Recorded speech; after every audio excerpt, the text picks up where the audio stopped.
ವಿಷಯಗಳು ನಡೀತಾ ಇದೆ. 9 ಹೇಳ್ಬೇಕಲ್ಲ. At the consistency, it's so good. Apply ಮಾಡಿ.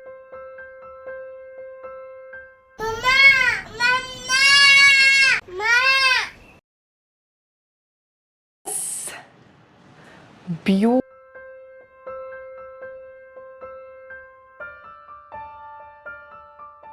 ಹಲೋ, ಎಲ್ರಿಗೂ ನಮಸ್ಕಾರ. ಎಲ್ಲರೂ ಹೇಗಿದ್ದೀರಾ? ಎಲ್ಲರೂ ಆರಾಮಾಗಿದ್ದೀರಾ ಅಂತ ಭಾವಿಸ್ತೀನಿ. ಸುಮಾರು ವಿಷಯಗಳು ನಡೀತಾ ಸುಮಾರು ಹೊಸ ವಿಷಯಗಳು ನಡೀತಾ ಇದೆ. ಹಾಗಾಗಿ ಅದರಲ್ಲಿ ಪೂರ್ತಿಯಾಗಿ ಆಕ್ಯುಪೈಡ್ ಆಗ್ಬಿಟ್ಟಿದ್ದೀನಿ. ಜನ ವ್ಲಾಗ್ನ ಮಾಡಿ ಅಂತ ಪ್ರೀತಿಯಿಂದ ನೀವು ಮೆಸೇಜ್ ಕೂಡ ಮಾಡ್ತೀವಿ.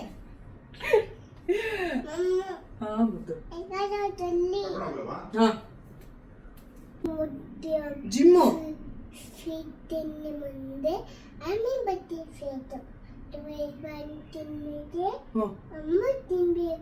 ಹೌದಾ? ಇದೆಷ್ಟು? 1 3 4 5 ಹೌದಾ?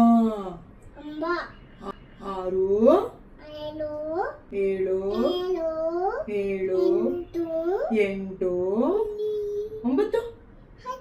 9 ಹೇಳ್ಬೇಕಲ್ಲ. ಇವತ್ತಿನ ತಿಂಡಿ ತಟ್ಟೆ ಇಡ್ಲಿ ಹಾಗೆಯೇ ಟೊಮೆಟೊ ಚಟ್ನಿ ಪ್ರಿಪೇರ್ ಮಾಡ್ತಾ ಇದ್ದೀನಿ. ಜೇನು ಕೂಡ ಬೆಳಗ್ಗೆ ಎದ್ದು ಫುಲ್ ಹೈಪರ್ ಆ್ಯಕ್ಟಿವ್ ಆಗಿರ್ತಾರೆ. ಜೊತೆಗೆ ಆಟ ಆಡ್ತಾ ಕೆಲಸ ಮಾಡ್ತಾ ಇದ್ದೀವಿ. ವ್ಲಾಗ್ ಮಾಡೋದಕ್ಕೆ ಇದೇ ವಿಷಯಕ್ಕೆ ಸ್ವಲ್ಪ ಒಂದೊಂದ್ಸಲಿ ನನಗೆ ಕಷ್ಟ ಅಂತ ಅನಿಸುತ್ತೆ. ಪಾಪು ಯಾವಾಗಲೂ ಜೊತೆಗಿರುತ್ತೆ. ಆ್ಯಂಡ್ ಅಂದರೆ ಎಲ್ರಿಗೂ ಗೊತ್ತಿರುತ್ತೆ ತಾಯ್ತನದ ಜರ್ನಿಯಲ್ಲಿ ಕೆಲವು ವಿಷಯಗಳು ನಮಗೆ ಗೊತ್ತಿಲ್ಲದೆ ಕಷ್ಟ ಆಗ್ತದೆ. ಇವತ್ತು ಸುಮಾರು ಕೆಲಸ ಇದೆ. ಮನೇಲೇ ಒಂದು ರೀಲ್ಸ್ ಶೂಟ್ ಕೂಡ ಇದೆ. ಅದೆಲ್ಲದರೊಟ್ಟಿಗೆ ನಿಮ್ಮನ್ನು ಕೂಡ ನಾನಿವತ್ತು ಕರ್ಕೊಂಡು ಹೋಗ್ತೀನಿ.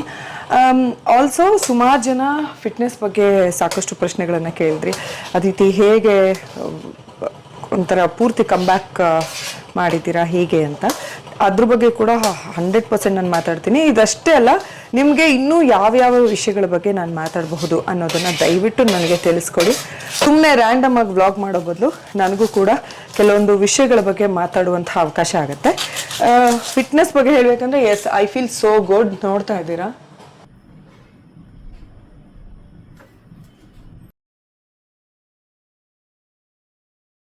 I will so good.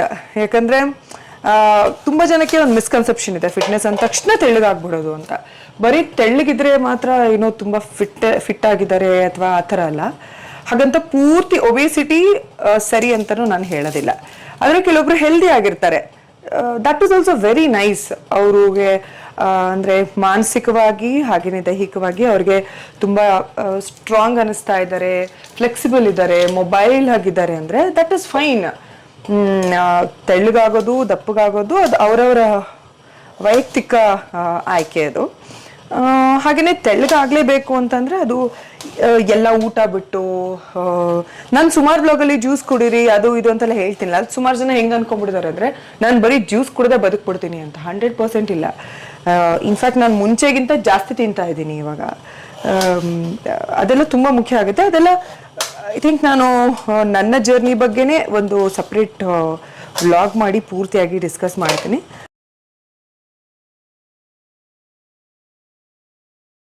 ಈಗ ಒಂದು ಸಿಂಪಲ್ ನನ್ನ regular hair care routine and shoot ಇದೆ.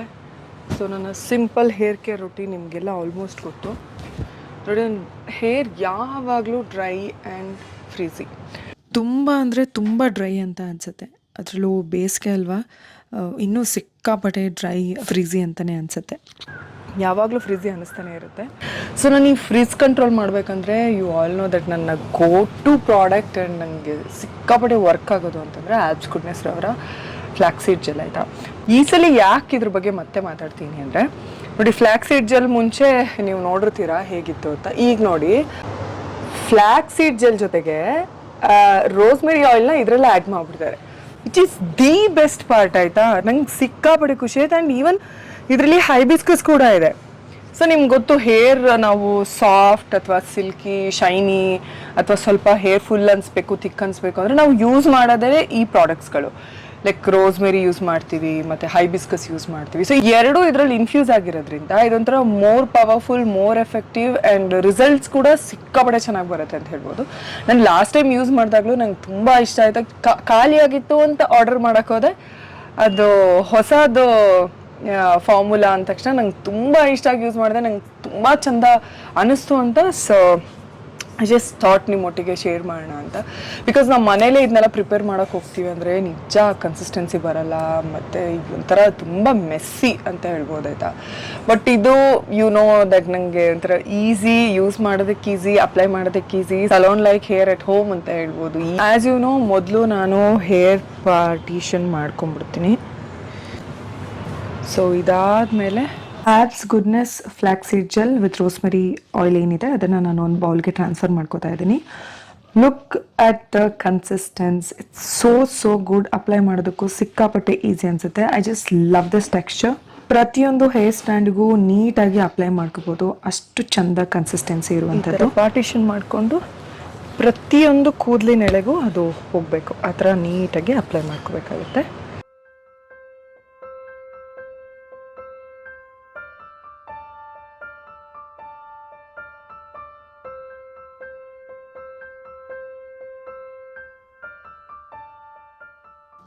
ಇನ್ನು ಫ್ಲ್ಯಾಕ್ಸೀಡ್ ಜೆಲ್ನ ಪ್ರತಿಯೊಂದು ಹೇರ್ ಸ್ಟ್ಯಾಂಡ್ಗೆ ಮತ್ತು ಸ್ಕಾಲ್ಪ್ಗೆ ನೀಟಾಗಿ ಅಪ್ಲೈ ಮಾಡಿದ್ಮೇಲೆ ಈ ರೀತಿ 1-2 ನಿಮಿಷ ಮಸಾಜ್ ಕೂಡ ಮಾಡ್ಕೋಬೇಕು.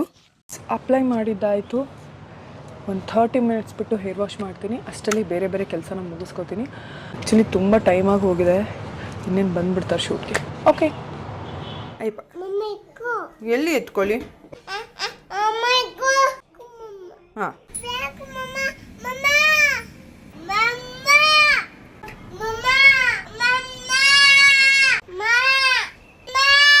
ನಾನು ಇದೆಲ್ಲದ್ರ ಮಧ್ಯೆ ಶೂಟ್ ಮಾಡಿರ್ತೀನಿ, ಅದು ಪೂರ್ತಿಯಾಗಿ ವ್ಲಾಗಲ್ಲಿ ಕಾಣಲ್ಲ ಅಷ್ಟೇ.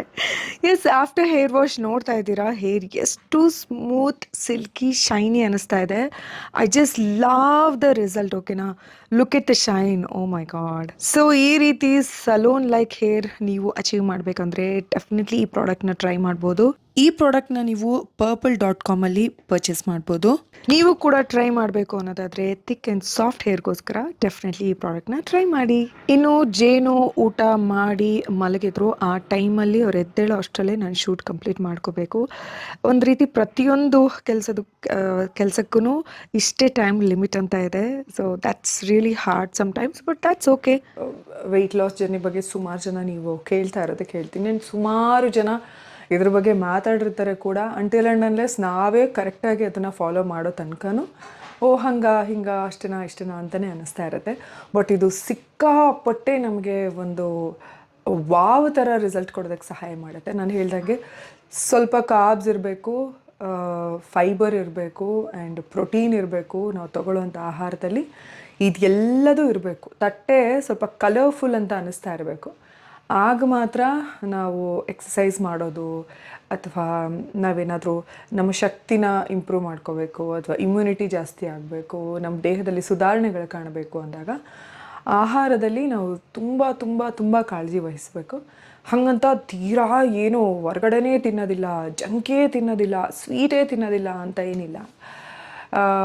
ಒಂದು ಹಂತದವರೆಗೂ ಅಫ್ಕೋರ್ಸ್ ಸ್ವಲ್ಪ ಡೆಡಿಕೇಶನ್ ಇಂಪಾರ್ಟೆಂಟ್ ಆಗುತ್ತೆ. ಅದಾದ ಮೇಲೆ ನೀವು ಮೇಂಟೈನ್ ಮಾಡ್ಕೊಂಡು ಹೋಗೋದಕ್ಕೆ ಪದೇ ದಿನಾ ಹೊರಗಡೆ ತಿನ್ನೋದು, ದಿನಾ ಸ್ವೀಟ್ ತಿನ್ನೋದು, ದಿನಾ ಕೆಟ್ಟದನ್ನ ಒಳಗಡೆ ಹಾಕುವಂಥ ಅವಶ್ಯಕತೆ ಇಲ್ಲ. ನೀವು ಜೀವನ ಪೂರ್ತಿ ಹಾಕೋದೇ ಇಲ್ಲ ಅಂತ ನಿರ್ಧಾರ ಮಾಡಿದ್ರೆ ವೆಲ್ ಆ್ಯಂಡ್ ಗುಡ್, ಸೂಪರ್, ಅವ್ರಿಗೆ ಹ್ಯಾಟ್ಸ್ ಆಫ್. ಆ್ಯಕ್ಚುಲಿ ಅದು ತುಂಬ ಕಷ್ಟ. ಸೊ ಈಗ ನಾನೇನು ಮಾಡ್ತೀನಿ ಅಂದರೆ ನಾನು ಸ್ವೀಟು ತಿಂತೀನಿ, ರೈಸು ಊಟ ಮಾಡ್ತೀನಿ, ಎಲ್ಲ ತಿಂತೀನಿ. ಬಟ್ ಯಾವ ಪ್ರಮಾಣದಲ್ಲಿ ತಿಂತೀನಿ, ಹೇಗೆ ತಿಂತೀನಿ ಆ್ಯಂಡ್ ಮನೇಲೇ ಮಾಡ್ಕೊಂಡು ಆದಷ್ಟು ತಿಂತೀನಿ. ಇದೆಲ್ಲ ಚಿಕ್ಕದು ಅನಿಸುತ್ತೆ, ಆದರೆ ನನಗೆ ರಿಸಲ್ಟ್ ಕೊಟ್ಟಿದ್ದೆ ಈ ವಿಷಯಗಳು. ಪನ್ನೀರ್ ಆಗಿರ್ಬೋದು, ಯೋಗಟ್ ಆಗಿರ್ಬೋದು, ಅಥವಾ ಕಾಳುಗಳು, ಜಾಸ್ತಿ ಕಾಳುಗಳು, ಪಲ್ಯಗಳು, ತರಕಾರಿಗಳು, ಇದನ್ನೆಲ್ಲ ನಾನು ಪ್ರೋಟೀನ್ ಇಂಟೇಕ್ ಜಾಸ್ತಿ ಮಾಡಿದ ಮೇಲೇ ನನಗೆ ತುಂಬ ಚೆಂದ ರಿಸಲ್ಟ್ ಬರೋದಕ್ಕೆ ಸ್ಟಾರ್ಟ್ ಆಯಿತು. ಸೊ ಓಕೆ, ಈಗ ನನಗೆ ಸ್ವೀಟ್ ತಿನ್ನಂಗಾಗಿದೆ. ಸೊ ಮನೇಲಿ ಈಸಿಯಾಗಿ ಅಂದರೆ ಈ ರೆಸಿಪಿ ಐ ಥಿಂಕ್ ಹಿಂದೆನೂ ಕೂಡ ನಾನು ಮಾಡಿದ್ದೆ ಅನಿಸುತ್ತೆ, ನಂಗೆ ಕರೆಕ್ಟಾಗಿ ನೆನಪಾಗ್ತಾ ಇಲ್ಲ. ಸೊ ಕ್ವಿಕ್ಕಾಗಿ ಫಟಾಫಟ್ ಅಂತ ನಾನು ಹೇಗೆ ಮನೇಲೆ ಬ್ರೌನಿ ಮಾಡ್ಕೋತೀನಿ ಅಂತ ಇವತ್ತು ತೋರಿಸ್ತೀನಿ. ಮೊದಲಿಗೆ ನಾನಿಲ್ಲಿ 1 ಬಟ್ಲು ಬಾದಾಮಿ, 1 ಬಟ್ಲು ಓಟ್ಸ್, ಹಾಗೆಯೇ 1 ಬಟ್ಲು ಬೆಲ್ಲ ಅಥವಾ ಖರ್ಜೂರದ ಪೌಡರ್ನ ಬಳಸ್ಕೋಬಹುದು. ನಾನಿಲ್ಲಿ ಖರ್ಜೂರದ ಪೌಡರ್ನ ಬಳಸ್ತಾ ಇದ್ದೀನಿ. ಮೊದಲಿಗೆ ಬಾದಾಮಿ ಮತ್ತು ಓಟ್ಸ್ನ ಈ ರೀತಿ ಪುಡಿ ಮಾಡ್ಕೊಂಡಿದ್ದಾಯಿತು. ಇದಾದಮೇಲೆ ಖರ್ಜೂರದ ಪುಡಿ ಅಥವಾ ಬೆಲ್ಲದ ಪುಡಿ, ಅದಕ್ಕೆ ಸ್ವಲ್ಪ 1 ಬಟ್ಲಷ್ಟು ಕರಗಿದ ಬೆಣ್ಣೆ ಹಾಕ್ಕೊಂಡು ಈ ರೀತಿ ನೀಟಾಗಿ ಬ್ಲೆಂಡರ್ ಸಹಾಯದ ಮೂಲಕ ಕೂಡ ನಾವು ಕಲಿಸ್ಕೋಬಹುದು.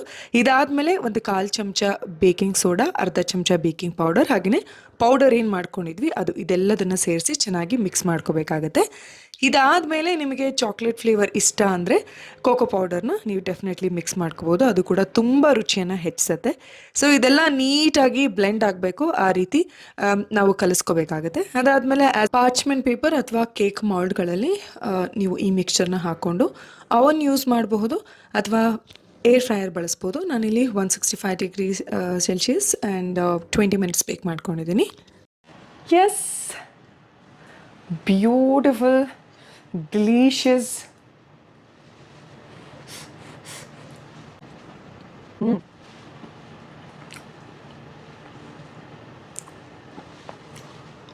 ಕಾಂಟ್ ಟೆಲ್ ಯು,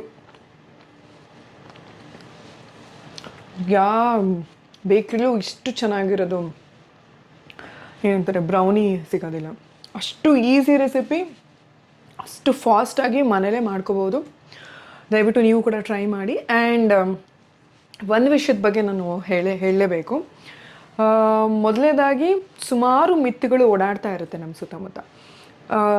ಅದನ್ನು ಸರಿ ಅಥವಾ ತಪ್ಪು ಅಂತ ಒಪ್ಕೊಳ್ಳೋದಕ್ಕಿಂತ ಮುಂಚೆ, ಅಂದರೆ ಹೆಲ್ತ್ ವಿಷಯವಾಗಿ ಹೇಳ್ತಾ ಇದ್ದೀನಿ, ಮೊದಲು ನಮ್ಮ ಬಾಡಿ ಟೈಪ್ ಏನು, ನಮ್ಮ ಬಾಡಿಗೆ ಏನು ಸೂಟ್ ಆಗುತ್ತೆ, ನಾವು ದಿನನಿತ್ಯ ಎಷ್ಟು ಕೆಲಸ ಮಾಡ್ತೀವಿ, ಇದನ್ನೆಲ್ಲದನ್ನು ಯೋಚನೆ ಮಾಡಬೇಕಾಗುತ್ತೆ. ಸೊ ಸುಮಾರು ಸಲ ನೀವು ಕೂಡ ಇವಾಗ ಕೇಳಿರ್ತೀರ ಕ್ಯಾಲೋರಿ ಡೆಫಿಸಿಟ್ ಅಂತ ಹೇಳ್ತೀವಿ. ಅಂದರೆ ಸಿಂಪಲ್ ಎಕ್ಸಾಂಪಲ್ ಕೊಟ್ಬಿಡ್ತೀನಿ.